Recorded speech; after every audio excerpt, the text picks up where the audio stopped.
Инстаграмдағы алаяқ. Авторы Мейіргүл Оңғарова. 4 бөлім.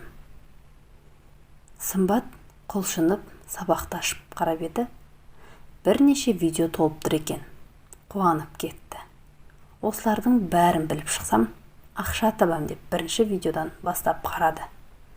Қайталап істеу керек екен. 4 видеоға келгенде жарнама беру керектігін түсінді. Яғни Сымбат ақша табу үшін ақша төлеп жарнама беру керек екен.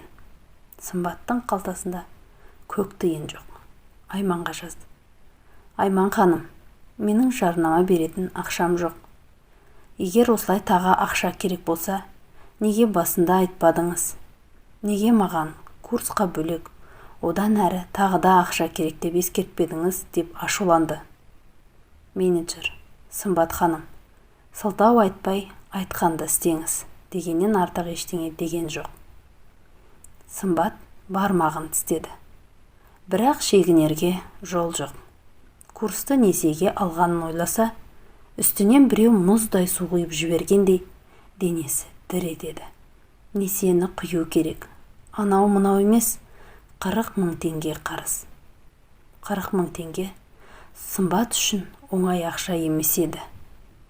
Айманға қайта-қайта хабарласты. Ол жаны бар, құл темірсе тәрізді бір сөзді қайталаумен болды. Құласаң нардан құла деп не де болса менеджердің айтқанын істемек болды. Шыңғыс жұмыстан келгенде қабағын ашып қарсы алады.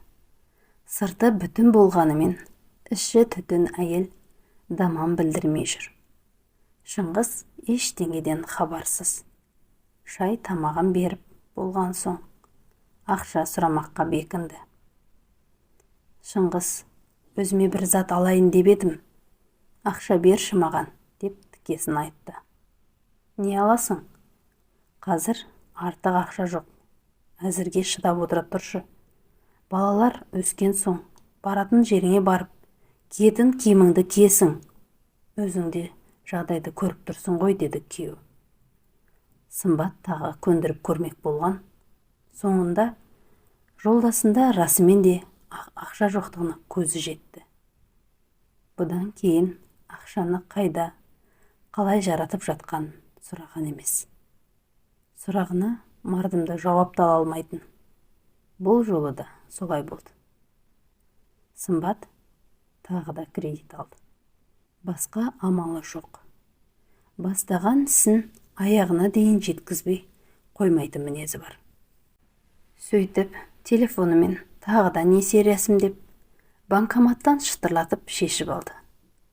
Туф, шіркін ақшаның иісі-ай, деп қолындағы ақшаны иіскеп алып, әттең, өз ақшам емес деп іштей мұңайды. Сөйтіп, алған ақшасын жарнамаға салды. Әр жерге жарнамасын беріп тастады. Каналға тіркеліп, лайк баса отырыңыздар.